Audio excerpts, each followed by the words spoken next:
Hi everyone, welcome back to my channel. This side Nitish और आप लोग देख रहे हैं नितिश यूनिवर्सिटी यूट्यूब चैनल। ठीक है, तो आज की वीडियो हम लोग जानेंगे कि स्मॉल कैप स्टॉक्स क्या होते हैं, क्या स्मॉल कैप स्टॉक्स रिस्की होते हैं। इन विषय के बारे में हम लोग चर्चा करेंगे। ठीक है, देखिए मेनली जितने भी लोग नए इन्वेस्टर मार्केट में आए होते हैं या फिर कहीं से इन्फ्लुएंस होकर के यदि आए हैं तो उन लोगों को ज़्यादा रिटर्न की अपेक्षा होती है। उन लोगों का रिटर्न जो लोगों का जो रिटर्न की एक्सपेक्टेशन होती है वो बहुत ज़्यादा होती है। ठीक है, तो उसी के रिगार्डिंग बताना चाहूँगा कि वो लोग स्मॉल कैप स्टॉक्स में डायरेक्टली ब्लाइंडली इन्वेस्ट करते हैं। ब्लाइंडली बोलो तो उसके बारे में कुछ भी रिसर्च नहीं करते हैं, डायरेक्टली वो लोग इन्वेस्टिंग करने चले जाते हैं। कहाँ पे? स्मॉल कैप स्टॉक पे। बट आपको स्मॉल कैप स्टॉक्स के बारे में कुछ जाननी होगी। स्मॉल कैप स्टॉक्स क्या होते हैं, क्या ये रिस्की हैं, कितने रिस्की हैं, इसका पोटेंशियल क्या है, स्टॉक्स की सारी चीज़ें आपको जाननी होती है। देन आफ्टर सर आप लोग स्मॉल कैप स्टॉक्स में इन्वेस्ट कर सकते हैं। तो हम लोग इस वीडियो को पूरी चर्चा करेंगे। इस वीडियो को स्टार्ट करते तब तक के लिए चलिए मैं पहले चार्ट पे चलता हूँ, या फिर चलिए आप लोग यहाँ पे ध्यान देंगे। मैं एक साइट खोल रहा हूँ स्कैनर, इसके थ्रू आप लोग यूज कर सकते हैं। किस लिए? स्टॉक्स को एनालिसिस करने के लिए। ठीक है, चलिए मैंने स्कैनर ओपन कर लिया। अब ध्यान देंगे, मैं कोई भी एक स्मॉल कैप कंपनी पकड़ लेता हूँ। जैसे कि एग्जांपल के तौर पर ले लेता हूँ मैं गोदावरी पावर। ठीक है, सबसे पहले आप लोग को ये चीज़ जानना हो कि स्मॉल कैप स्टॉक्स आखिर होते क्या हैं। स्मॉल कैप स्टॉक्स आखिर होते क्या हैं? देखिए मेनली जो एक फंडामेंटल डाटा में बोला गया है, जिस भी कंपनी का मार्केट कैप जो है, मार्केट की कैपिटलाइजेशन जो होती है 1000 करोड़ से 1000 CR से 5000 करोड़ तक की होती है। ये सारे कंपनी जो होते हैं वो आते हैं स्मॉल कैप कैटेगरी में। ठीक है, अब यहाँ पे एक टर्म आपको सुनने को मिला होगा मार्केट कैप। ठीक है, तो मार्केट कैप के बारे में मैं थोड़ा बता देता हूँ। ठीक है, एक्चुअली मार्केट कैप होता क्या है कि टोटल नंबर ऑफ शेयर जो उनके मार्केट में डिस्ट्रीब्यूट हैं इनटू करंट प्राइस, जो भी प्राइस चल रहा है उसको दोनों को जब मल्टीप्लाई करेंगे तो जो वैल्यू आएगा वो हमारा मार्केट कैप निकल कर आएगा। यहाँ तक सही है? ये चीज़ें होती हैं। अब हम लोग बात करते हैं कि मार्केट में जो होती है स्मॉल कैप कंपनियाँ बहुत सारी हैं, तो कैसे हम लोग आइडेंटिफाई करें कि स्मॉल कैप कंपनियाँ कौन सी चलेगी कौन सी नहीं चलेगी। देखिए जितने भी आपको मैं एक रियलिटी बताना चाहता हूँ, जितने भी आप आज की डेट में देख रहे होंगे लार्ज कैप स्टॉक्स जिसकी वैल्यूएशन जो है 1 lakh crore, 2 lakh crore, 10 lakh crore, multi large cap stocks, वो सारे कभी ना कभी स्मॉल कैप स्टॉक्स रहे होंगे। यानी वो सारे कभी ना कभी स्मॉल कैप स्टॉक्स रहे होंगे। क्यों? अब ध्यान देंगे। कोई भी जैसे कि पेड़ लगाते हैं, हम लोग कोई भी पेड़ लगाते हैं, एग्जाम्पल के तौर पर कोई पेड़ लगाते हैं, जब भी वो पेड़ लगता है तो पेड़ बढ़ते बढ़ते बढ़ते वो वृक्ष के रूप में कन्वर्ट होता है। यदि उसकी जड़ें मजबूत होगी, तनाएं मजबूत होगी, उनको सही मात्रा में प्रोटीन मिलेगा तो एक बड़ा वृक्ष बनता है जिससे बहुत सारे फल मिलते हैं। उसी प्रकार से मार्केट में क्या होता है, जितने भी आपको स्मॉल कैप स्टॉक्स दिखते हैं, ठीक है, या फिर मैं बताना चाहूँगा जितने भी आपको लार्ज कैप स्टॉक्स दिख रहे हैं वो कभी ना कभी स्मॉल कैप स्टॉक्स हुआ करते थे। चाहे वो 10 साल पहले हुआ करते थे, 20 साल पहले, 30 साल पहले, 40 साल पहले, 50 साल पहले, कभी न कभी वो छोटी कंपनियां हुई करती थी। ठीक है, तब जाकर के आज एक लार्ज कंपनी बनी है। ठीक है, अब हम लोग बात करते हैं क्या ये रिस्की होते हैं? हाँ जी, बिल्कुल रिस्की होते हैं। क्यों रिस्की होते हैं ये सबसे पहले बात सुनेंगे। आप लोग स्मॉल कैप कंपनियों में इन्वेस्ट करते हैं किस टाइप से? लॉन्ग टर्म पर्पज़ के लिए इन्वेस्ट करते हैं। तो सिंपली एक चीज़ जान लीजिएगा कि लॉन्ग टर्म यानी कि 10 से 15 साल, 10 मतलब स्टार्टिंग 10 साल से मानो। लॉन्ग टर्म का मतलब ये चीज़ जान लीजिएगा कि वो कंपनी लॉन्ग रन में चलनी चाहिए। लॉन्ग जो रन होती है उसमें वो कंपनी टिकनी चाहिए, तब जाकर के वो आपको रिटर्न देगी ना। बहुत सारी कंपनियां हैं कि लॉन्ग रन में टिक नहीं पाती है, तो वो सारी कंपनी कोलैप्स हो जाती है, ख़त्म हो जाती है। तो उसी प्रकार से आपको लॉन्ग रन में टिकने खातिर जो कंपनियां लॉन्ग रन में टिक सके उस कंपनियों का फंडामेंटल टेक्निकल डाटा एनालिसिस करके आपको उसमें इन्वेस्ट करना चाहिए।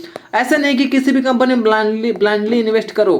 ठीक है, कंपनी का बैलेंस शीट देखो, कंपनी की फ्यूचरिस्टिक प्लान्स को देखो, कंपनी आगे क्या करने वाली, कंपनी का आगे जो गोल है वो क्या है, नेक्स्ट टारगेट क्या है, कितने ऑर्डर्स आ रहे हैं, ये सारी चीज़ों को मैनेज करके चलना होगा। देन आफ्टर आप एक अच्छा स्टॉक्स पोर्टफोलियो बना सकते हैं स्मॉल कैप स्टॉक्स का।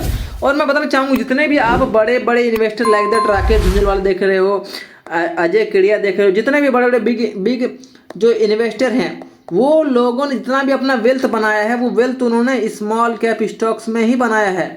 क्यों? क्योंकि यहाँ पे रिस्क है अनलिमिटेड, रिस्क भी यहाँ पे अनलिमिटेड है और प्रॉफिट भी अनलिमिटेड है। क्यों? क्योंकि ध्यान दोगे, आपका मान लो कि 1 लाख रुपए रिस्क किया है तो हो सकता है मे बी ये 1 लाख जीरो हो जाए, बट वो कंपनी चले तो वो आपका 1 लाख मे बी 10 करोड़ 5 करोड़ 100 करोड़ में भी बन सकता है लॉन्ग टर्म में। तो इन चीज़ों को आपको सीखना पड़ेगा। मार्केट में टिकने के लिए आपको सबसे पहले कंपनियों को एनालिसिस करना सीखना पड़ेगा, कंपनियों को एनालिसिस करना सीखना पड़ेगा, कंपनियों के फंडामेंटल टेक्निकल्स। लॉन्ग टर्म में फंडामेंटल काम आती है, शॉर्ट टर्म में जो आपका टेक्निकल काम आती है। टेक्निकल से आपको एंट्री और एग्जिट मिल जाएगी, बट आपको जो लॉन्ग टर्म के लिए टिके रहना है तो उसका फंडामेंटल बिल्कुल क्लियर, शॉर्ट एंड क्लियर रहना चाहिए, तब जाकर के वो कंपनी लॉन्ग टर्म में चलेगी। अब मैं बात करता हूँ क्या रिस्की है? हाँ रिस्की है, बट यदि आप एक कैलकुलेटेड रिस्क लेते हो, अपनी कैपिटल का 10 से 20% के रिस्क लेते हो जिसको आप खोने से डरते नहीं हो, तो आप जाकर के स्मॉल कैप स्टॉक्स में जा सकते हो। ठीक है, बाकी स्मॉल कैप स्टॉक्स तो रिस्की होते ही हैं, बट यहाँ पे आपको रिवार्ड जो होता है, रिवार्ड एक अच्छा रिवार्ड मिलता है, बहुत ही तगड़ा वाला मोटा वाला रिवार्ड मिलता है, जिससे हो सकता है आपको ज़िंदगी भर काम करने की जरूरत ना पड़े, ऐसा रिवार्ड मिल सकता है। बट हाँ, फिर मैं वही बात बोलना चाहूँगा, 100 में से 10 से 20 ही कंपनियां निकल पाती स्मॉल कैप जो कि एक बड़ा वेल्थ जनरेट करती है, बाकी 70 से 80 कंपनियां डूब जाती है क्योंकि उनका मैनेजमेंट सही नहीं होता है। बाकी आप लोग तो जानते ही हैं कि जिन कंपनियों का मैनेजमेंट सही नहीं होता, फंडामेंटल सही नहीं रहता है। फंडामेंटल आज सही है उससे मतलब नहीं है, वो फंडामेंटल सही डिसिप्लिन के साथ वो मेंटेन होना चाहिए अगले सालों तक, अगले वर्षों तक, अगले डेकेड तक, तब जाकर के वो एक बड़ी कंपनी बनती है। ऐसा नहीं कि आज फंडामेंटल सही है, 2 साल के बाद फंडामेंटल गड़बड़ा गया, 3 साल के बाद उसका मैनेजमेंट में कुछ दिक्कत आ गई, तो ऐसे कंपनी नहीं चलती है ना। कंपनियों को चलाने के लिए उसका एक प्रॉपर मैनेजमेंट होना चाहिए, प्रॉपर एक डिसिप्लिन वे में उसका बैलेंस शीट अप्रूव होना चाहिए, प्रॉफिट ग्रोथ आना चाहिए, मार्जिन ग्रोथ आना चाहिए, ये सारी बहुत सी चीज़ होती है जो ग्रोथ होना चाहिए, तब जाकर कंपनी वो बढ़ती है। अब स्मॉल कैप कंपनियों को किस प्रकार से हम लोग एनालिसिस करेंगे, किस प्रकार से उसकी डाटा फंडामेंटल एनालिसिस करेंगे, उस रिगार्डिंग आप लोग वीडियो चाहते हैं तो वीडियो के कमेंट में कमेंट करें कि आपको स्मॉल कैप कंपनी को जैसे खरीदने में आपको दिक्कत हो रही है, कैसे कौन सा कंपनी कब बाय करें, तो उसके रिगार्डिंग में वीडियो लाऊंगा और आपको मैं एनालिसिस करके बताऊंगा कि कैसे कंपनी को डाटा एनालिसिस करते हैं, ताकि कोई भी कंपनी की डाटा जैसे आप एनालिसिस करते हैं तो वो कंपनी लॉन्ग रन में टिक सके, उसका फ्यूचरिस्टिक प्लान सही हो, डाटा कैसे रीड करते हैं, सब चीज़ के बारे में हम लोग बताएंगे अगले वीडियो में। यदि आप उस प्रकार की वीडियो चाहते हैं तो हमारे कमेंट सेक्शन में जाएंगे और वहां पे उस प्रकार की कमेंट करेंगे, ताकि मैं आपको इस प्रकार की वीडियो लाते रहूँगा। अब बात करते हैं, हमारे यहाँ से कोई भी आपको स्टॉक्स रिकमेंडेशन नहीं दिया जाता है और ना ही हम लोग कभी आपको बोलते हैं किसी भी स्टॉक्स में आप इन्वेस्ट करो, बिकॉज जो भी आप इन्वेस्टमेंट करते हैं अपने डाटा को एनालिसिस करके करिए, क्योंकि प्रॉफिट होगा तो वो आपका प्रॉफिट होगा और लॉस होगा तो वो आपका लॉस होगा। तो आपको अपने लॉस को बियर करने की कैपेसिटी होनी चाहिए, देन आफ्टर आप एक बिग इन्वेस्टर बन सकते हैं, बिग वेल्थ जनरेट कर सकते हैं, क्योंकि विदाउट रिस्क यहाँ पे कुछ नहीं होता है। एक चीज़ याद रखना, रिस्क जो होता है यहाँ पे रहेगा तब जाकर के आपका रिवॉर्ड लेने की आप अपेक्षा रखो, विदाउट रिस्क की आप रिवॉर्ड लेने की अपेक्षा बिल्कुल मत रखो। ठीक है, यदि आप इन्वेस्टमेंट करने आए, बोलो कि 1 लाख से इन्वेस्ट किया, अब 1 लाख को मैं जीरो नहीं होने दूंगा, फिर 1 लाख से मैं पैसा कमा लूंगा, तो आप लार्ज कैप स्टॉक में जाइए, कोई दिक्कत नहीं है, लार्ज कैप स्टॉक में जाइए, साल का आपको 10 से 12% मिल ही जाएगा इजीली। कंपनी देश की ग्रोथ इकोनॉमी पे लगाइए, आराम से 10 से 12% मिल जाएगा आराम से। बट हाँ, आपको रिस्की स्टॉक्स में इन्वेस्ट करना है तो उसके अनुसार से आपको अपना पता होना चाहिए कि रिस्क कितना है, आपको पोर्टफोलियो डाइवर्सिफाई करके चलना है, ताकि आपको रिस्क आपका कंपनियां डूब भी जाए तो आपको फर्क ना पड़े। तो आई होप गाइज हमारे वीडियो से आपको बहुत कुछ सीखने को मिला हो कि स्मॉल कैप क्या रिस्की होते हैं, क्यों होते हैं, स्मॉल कैप स्टॉक्स लेना चाहिए या नहीं लेना चाहिए, उसके बारे में मैंने वीडियो में पूरी जानकारी A to Z दिया। तो आई होप गाइज आपको वीडियो देखकर अच्छा लगा, यदि अच्छा लगा है तो वीडियो को लाइक शेयर एंड सब्सक्राइब करना बिल्कुल ना भूलें। तब तक के लिए मिलते हैं अगले वीडियो में, तब तक के लिए जय हिंद जय भारत।